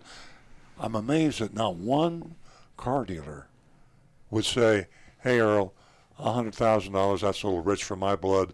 Let's do it for 50. Fill in the blank. Yeah, for whatever." Because I'll tell you right now, if I can't get anybody to meet the amount, I'll lower it. I mean, make me an offer. Make me an offer. Just come on the radio show. Yeah. That's all I want you I to really think it is a fear factor. Most definitely. So, ladies and gentlemen, if you just tuned in, we were talking about the $100,000 dealer fee challenge that Earl has been talking about the past couple of weeks. What do you think?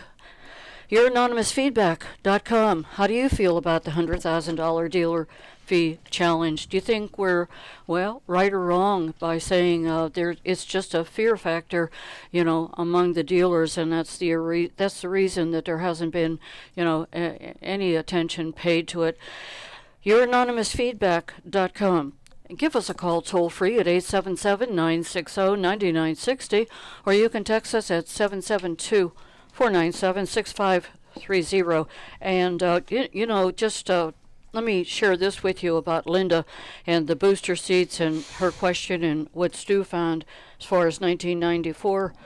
That was the, what was that, Stu? The Dodge? It was a Dodge Caravan. It was also the Chrysler version of that, and Town and Country. And the Town and Country. And Linda says that my niece had a terrible accident, and that booster seat saved her little girl. She had gotten hit from the rear, and the engine dropped on impact. Wow.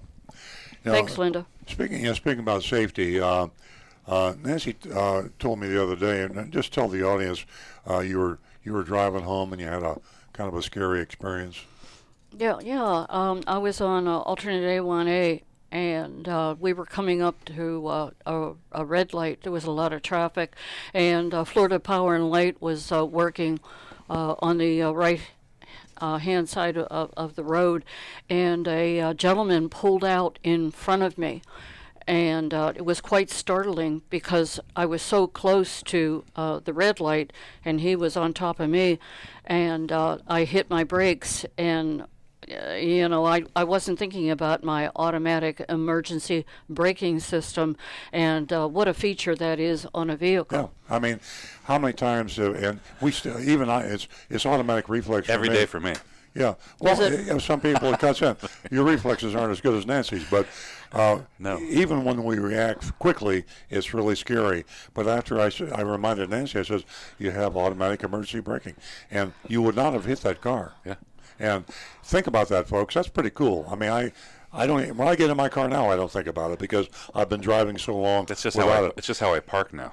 But yeah, the bottom line is there's a lot of great features in these new cars, and people that are now trying to. They're proud of how they maintain the car. I've been driving this car for 15 years. I got 350,000 miles. I applaud them. I love that. I love people who take good care of things that they own, and that's a great thing. But don't forget the safety features. A car today in 2019 is infinitely more safe. And if your family and your safety is important, I'm not trying to sell your car. No. I'm just telling you now, no matter what. I hear what you're saying. Like, I don't consider myself a salesman. I hate sounding salesman-y. But when somebody asks me now, should I keep my car? I'm like, I'm not. I'm between a rock and a hard place. I got to tell them about the safety stuff, but then you sound like you're trying to sell the car. And it doesn't have to be a new car. A late model. It's a matter of stepping up. If you can buy a car today that is 4 years newer than the one you own, you have made a quantum leap in safety. So you drive. We talked to somebody a little while ago that was driving a 2010. All they got to do is move up to 2014. Get a used car, certified used car, if possible. That'd have to be later model. But move if you can improve, come up in the technology curve 4 years, you have really made your family safer and your life a lot more secure. Yeah, I was, you might say, a step ahead of the automatic emergency braking system because, out of my peripheral vision, I could see him coming at me, and lo and behold, I saw the red light, and I was on top of that, but never for a moment did I think that he was going to go right through the red light, but he was gone. You know what happened to me? I forgot about this. Happened the other day. Nancy couldn't have been in the car because she would have remembered it, but for some reason, I took my foot. I was stopped, and I was waiting for the light to change, and for some reason, I took my foot off the brake. I don't know what I could have been doing, something, texting, talking on the phone, or something I shouldn't have been doing. And all of a sudden, the car stopped. And I looked up, and I was drifting. If that hadn't happened, I would have probably yelled at the guy for backing into me, Right. because I had no idea that the car was moving. I was joking around about using it to park, but it does go off, I'd say, maybe every other day as I'm trying to inch up to the parking stop, and then it flashes red, screams brake at you, scares the crap out of you, but you stop. What about the remote control for the Lexus and what happened yesterday? There's so many people that really complain about those remotes, but in our case, it was a great advantage. I'm just going to make a little announcement that all of our lines are on hold, and we are ready for the mystery shopping report. And let's go to it. Mystery shopping report, just in case you haven't heard of it, is something that's worldwide unique. Nowhere in the world, to my knowledge, does anyone do anything like this. We send out a mystery shopper every week. Been doing it for years and years and years. We pretend to buy or lease a car, and we go through the whole process. Now, let me say this. I should have said this earlier. I've had some criticism. I had an email from somebody that said that I'm wasting the salesman's time, and I say I know I'm wasting the salesman's time, but the greater good is we are making the salesman a little wiser, the dealership that we mystery shop a little wiser. We're making the audience a little wiser about things that are being done that shouldn't be done in car dealers. I feel bad about the car dealers, about the salespeople whose time is taken up, and we know they work on commission, and they may lose a commission because they were busy in this mystery shopping report. On the other hand, they're learning from the experience, and the dealer is learning from the experience too. Quick point to make is we have more dealers on the recommended dealer list than dealers on the do not. Exactly. And when the salespeople do a great job and the dealership gets a great job, they get free advertising because we tell them by name to go see this person. So we've probably done. And we also mystery shop our own car dealership every week. We mystery shop our own salespeople. And if I thought I was wasting my time, I wouldn't do this. Mystery shopping. All businesses should do it. Many, many businesses do it. The better businesses do it.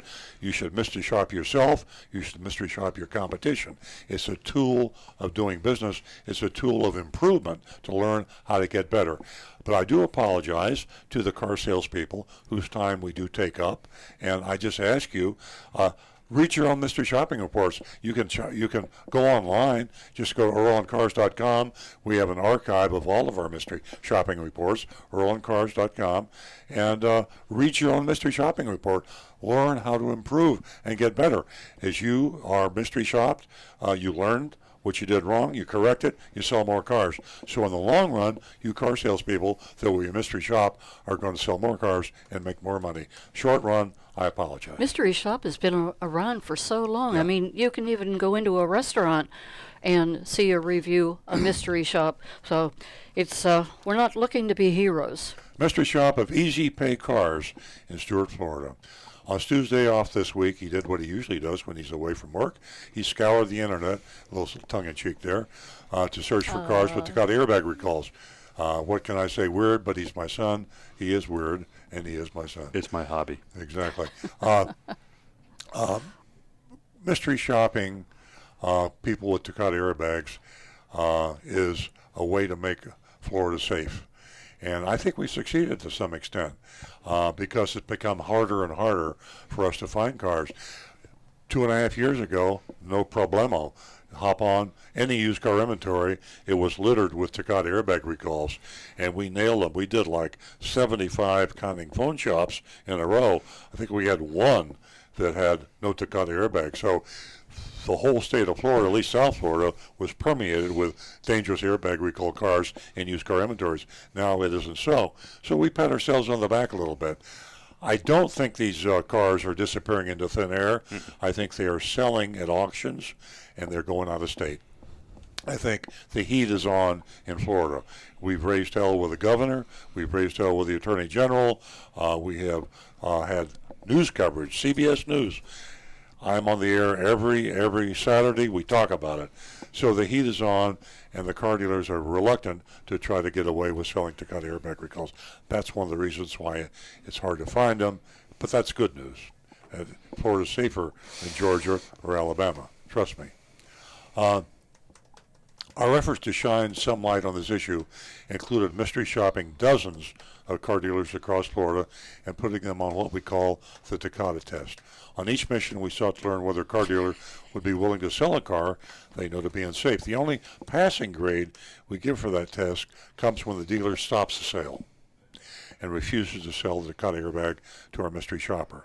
This may get points for disclosing the recall, in that case only if they give accurate information about how to remedy the problem, but only stopping the sale counts for passing. Now, I think about why that happens. You know, there are different reasons why the car isn't disclosed. And later on in the mystery shopping report, you'll see what I'm talking about. And I think there's three reasons. The dealer can just be a bad guy, evil, trying to trick people. Or the salesperson and or the dealer can just be ignorant about the whole problem, which is certainly a possibility. And there's a certain apathetic way people look at things.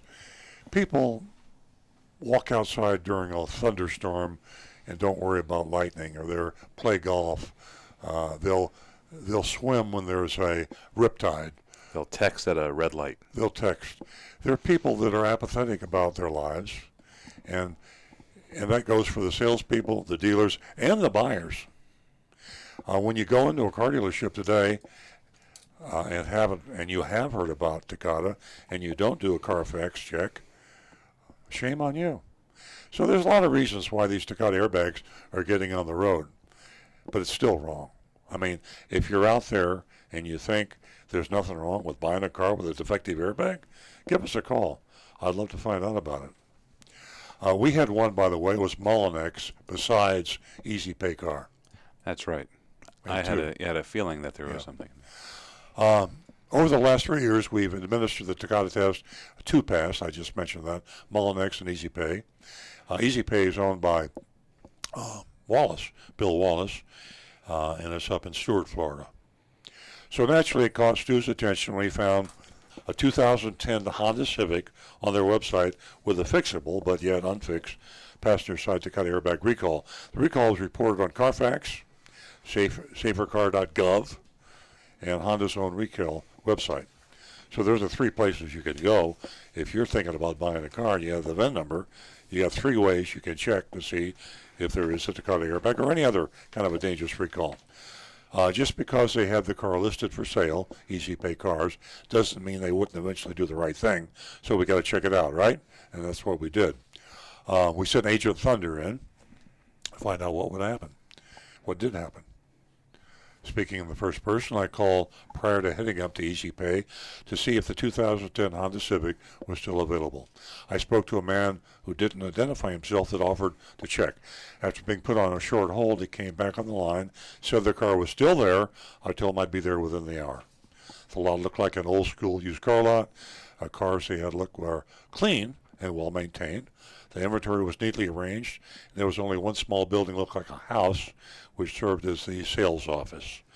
I spotted the Civic and then went inside the building. There was a man inside named Bill, and he was the guy that I talked to on the phone.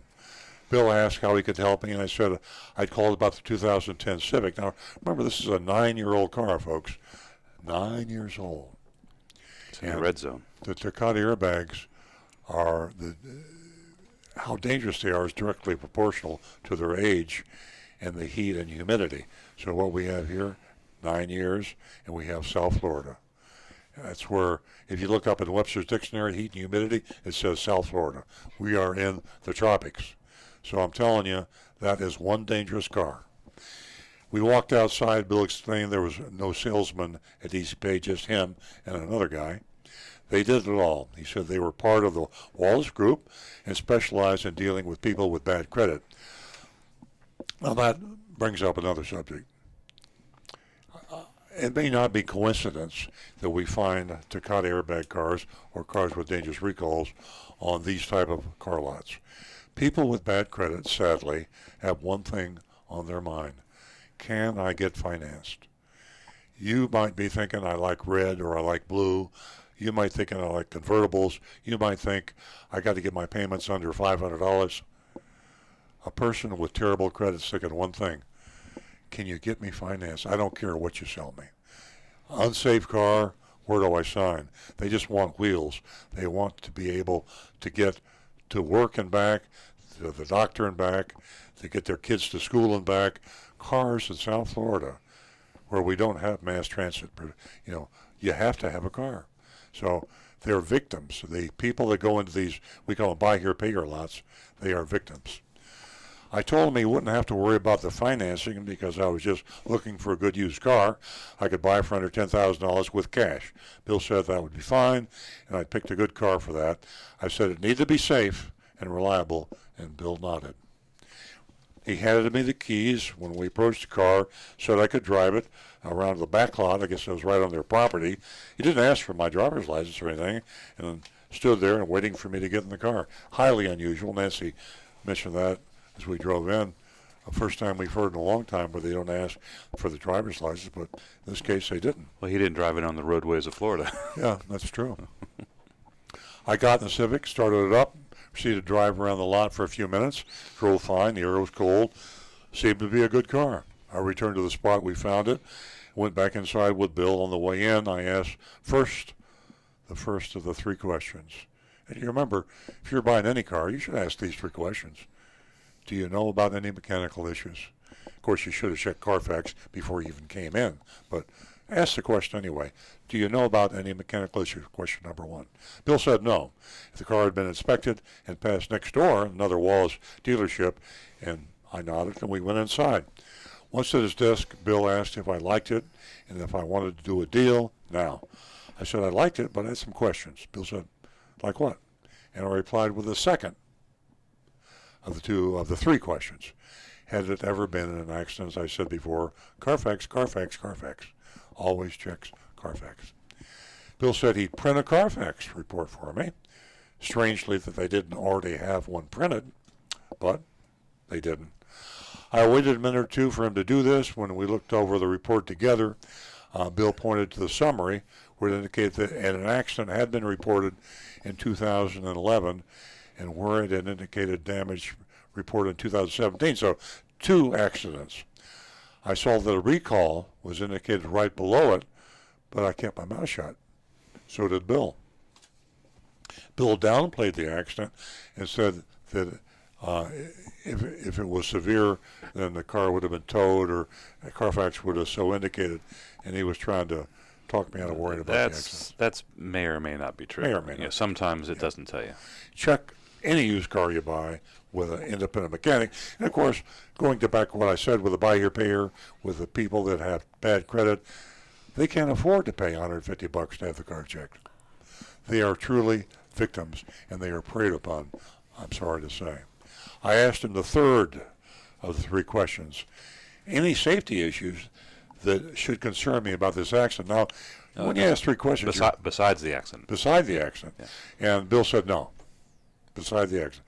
And I reminded him that he told me that the car, and he reminded me the car had been checked out in their shop. Okay. Part of a check should always be to see if there are any recalls. Yeah. I pointed to the Carfax report and asked him if the recall was something to be concerned with. I mean, that's a strange question, right? Bill picked up the report and studied it. He said that there was a recall for one of the airbags. He said he wouldn't consider it an issue. Sure, he's not going to drive the car, not his family, and read to me that the repair for the recall can be done at any Honda dealership for free. The way I read it and understood it from Agent Thunder was that he was saying he didn't consider it an issue because it could be repaired. Yeah. Right. Well, think about this, folks. He didn't mention it. No. And if it wasn't an issue because it could be repaired, how would you know that it had to be repaired if he didn't mention it, if he didn't show you the Carfax report, or at least tell you to pull your own Carfax report? This is clear, blatant deception. Clear, blatant deception. I asked, so you have to take it to Honda. This is good. Listen to this. Bill replied, yeah. I asked, so I can't even buy it until you take it there? Bill replied, we're not supposed to, but it depends on the guest, meaning me, the customer. Depends. He added that ideally, we'd like to get these done first. and that this one must have slipped through. Yeah. It slipped through, and it also slipped through you when you read the Carfax report and saw it right in front of you in black and white. And you were hoping it would slip through me and I wouldn't see it. Blatant deception. Bill asked me what I wanted to do. If I wanted, he could have the car sent to the Honda dealer for the repair before we finished the sale. I said I would prefer that. He said he would write it up, get the repair taken care of. He'd call me on Monday with an update, and we could schedule my delivery at that time. I said I would like a better price than the online price because of the accidents and recall issue. Bill said he would be able to do it for $8,500, including the dealer fee. It was $8,900 plus dealer fee before. Okay, $8,900.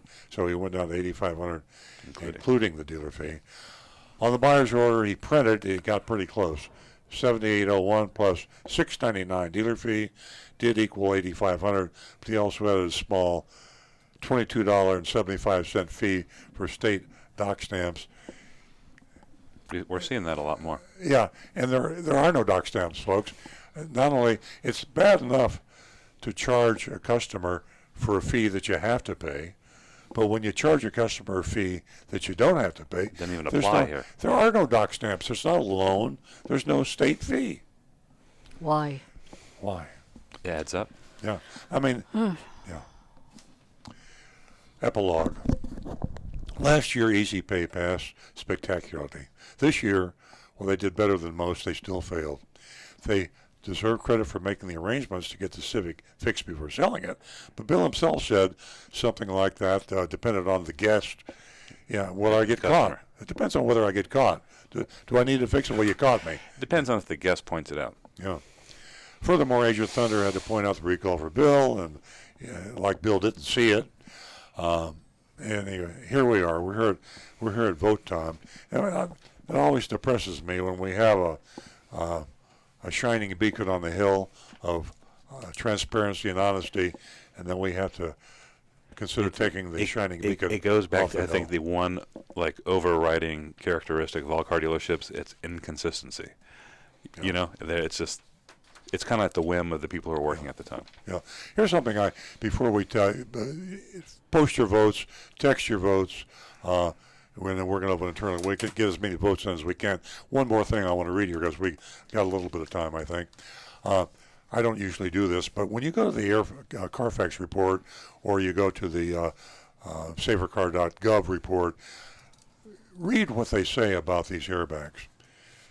Airbag inflator rupture, metal fragments could pass through the airbag cushion material, potentially resulting in injury to vehicle occupants.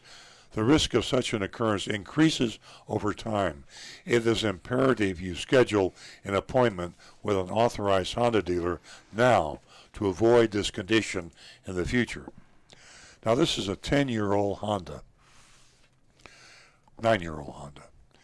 And how many times has it, do we know how many times it was sold between 2010 and now? I would say 2 or 3 times anyway. And how many times? 2 owners.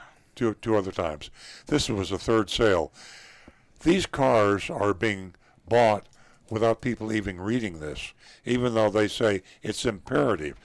Here's something also that I just popped into my head. I've seen it, didn't register. Honda says this. Several years, okay. Honda suggests that you avoid having a passenger sit in the front passenger seat until the recall repair has been performed. Now, this is a hand grenade. Right. You're in the car, and the hand grenade is either going to explode 3 feet to your right or right in front of you. Put another 3 feet between you and the hand grenade. Yeah. Now, what they should say that if you're going to have anybody in the front seat, unless you're lying down in the back seat, you're going to get killed or maimed or Make sure to put all your passengers in the trunk. Yeah, put all your passengers in the trunk.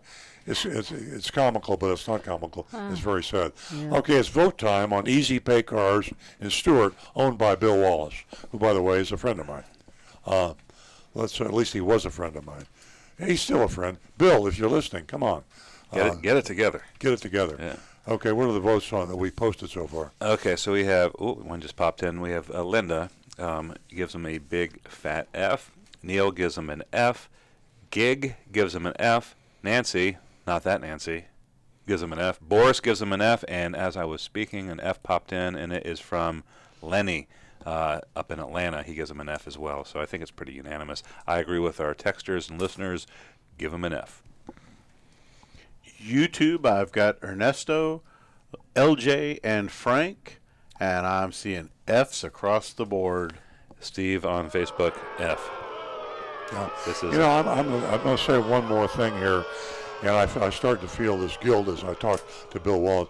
Bill, it's not your fault. It is your fault. The buck stops here.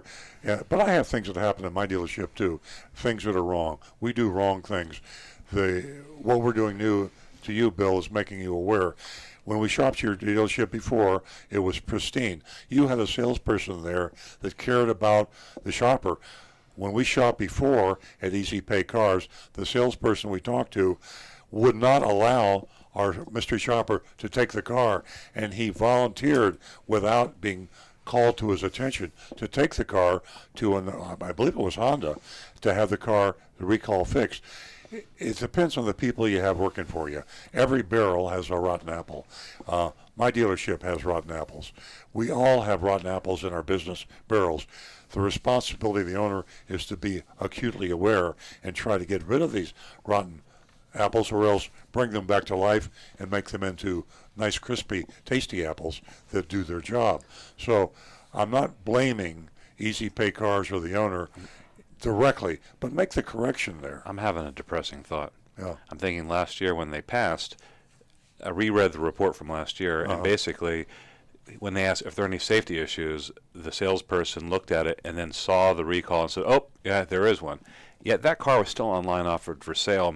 That might be the operating thing that triggers it. Could have been. If they ask about it, deal with it. If they don't ask, keep going. The fact of the matter is salespeople are paid on commission, right? 25% of the profit they make on the car, and they are not financially motivated to not sell the car. They're financially motivated to sell a car, and sometimes their morals and their needs are going to trump what's right. So it isn't the car dealer's bad, the business is bad. Every organization has people that need to be coached. I don't like to fire people. We try to coach people, and if we can't coach them in improvement, then we have to fire them. But in this case here, it's pretty clear. We got all Fs. We'll go around. Stu, what's your vote? I'm giving him an A. No, I'm just kidding. Sorry. All right, yeah, F for sure. Yeah. Nancy? F. F. Yeah. Bill, I'm sorry. My emotions are, I feel, you can give me a call after the show. We can talk about it if you're mad at me. But I know you're a good man, and I know you got a whole lot of dealerships. I don't know how you do what you do with as many dealerships as you do, but you need to do something about Easy Pay Cars. You need to do something about being sure that dangerous cars don't get sold off that lot. And so I'm going to have to give an F, Easy Pay Cars. We will go back to Easy Pay Cars and give you another chance to get back on the recommended list, and I hope you do. Absolutely. Our agenda here is not to be heroes. Our agenda here is to save lives. And the more exposure that we give to our listeners, and they're far and wide. The audience is, all over the place, all over the country. And to the emailer that shared this extensive email with you, Earl, we're not looking, as I said, to be heroes. We're just looking to put the truth out there. And the mystery shop for today gets an F, and that's from Easy Pay Cars in Stewart. So I'd like to thank you all for joining us this morning. Again, I'd like to thank Jonathan and Rudy in the control room and being part of the show. And from all of us right here at Earl Stewart on Cars, have a wonderful weekend, and we'll be right here next Saturday. Bye-bye.